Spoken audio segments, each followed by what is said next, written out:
Alors, la situation 3 de ce TD2, c'est l'apprentissage d'une autre action motrice qui permet de tourner. Cette action motrice, elle s'appelle l'appel débordé. Donc, c'est le même prérequis que tout à l'heure. Il faut, dans un premier temps, reculer pour se placer au-dessus de l'aileron. Ça, c'est les opérations. Je suis en train de vous décrire les opérations. Et ensuite, il faut déborder. C'est-à-dire que si vous tenez votre pagaie à droite, il faut, sans changer la prise de main, amener la pagaie du côté gauche. Donc, en fait, vous l'amenez sur l'autre bord. Et une fois que c'est débordé, Aliénor, tu nous en fais un? Aliénor, tu nous en fais un? Donc là, elle tient sa pagaie du côté gauche. Ah non, elle la tient à droite, elle a changé.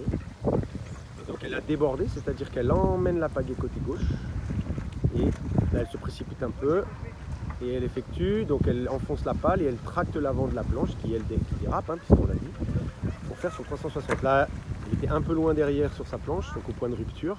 Mais elle a quand même réussi le critère de réussite puisqu'elle a fait un tour en 3 actions. Là, Samuel, pas assez fléchi. Il faut conserver la flexion, Samuel. Reste fléchi pendant tout le mouvement. Reste fléchi pendant toute l'action. Pas juste quand tu donnes le coup de pagaie. Reste fléchi même quand ça continue à tourner. Voilà, le redressement, comme marque, conduit à la chute. Vous élevez le centre de gravité et vous n'avez plus du tout les membres fléchis, donc c'est hyper compliqué de résister à une chute. Alors là, il a mis énormément d'énergie dans son coup de pagaie et il a été embarqué par son appui, Samuel.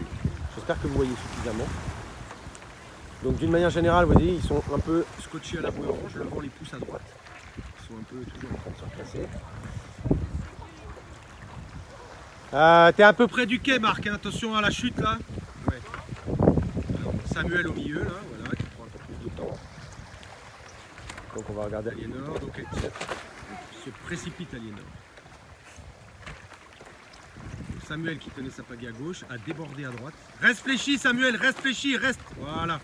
Alors ces actions de pagaie elles sont un peu courtes. Là voilà, il fait l'effort sur celle-là de mettre de la hauteur, mais il laisse pas la planche déraper.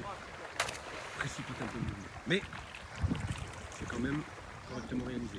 Là, Marc, il est en train de réaliser l'exercice de la situation précédente. Il était en train de faire des circulaires.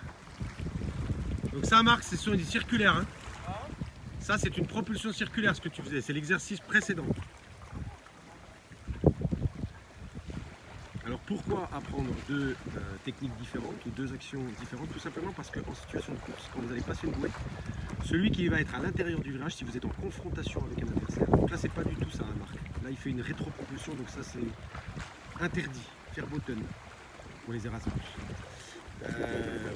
Je disais donc quand vous arrivez à la bouée et que si vous êtes en confrontation avec un adversaire, que vous êtes donc à deux, et ben celui qui est à l'intérieur du virage va pouvoir utiliser un appel débordé, mais il ne pourra pas utiliser une propulsion circulaire sur son extérieur puisqu'il aura la planche de son adversaire.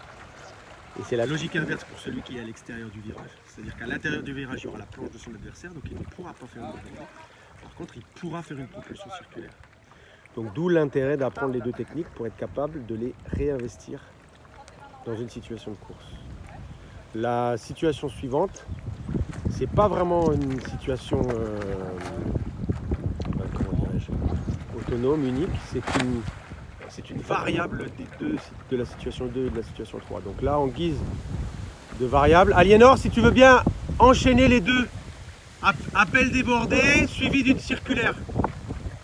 Vous voyez, là c'est une combinaison, donc j'enchaîne appel débordé et elle passe de l'autre côté et elle finit par la circulaire qui est petite. Donc voilà, quand si vous êtes tout seul à la bouée, vous pourrez combiner une propulsion, un appel débordé et une propulsion circulaire. Voilà, donc c'est l'enchaînement des deux actions motrices. Voilà, Sam le fait aussi là-bas. Donc c'est pas une situation d'apprentissage à proprement parler, c'est vraiment une variable des deux situations précédentes.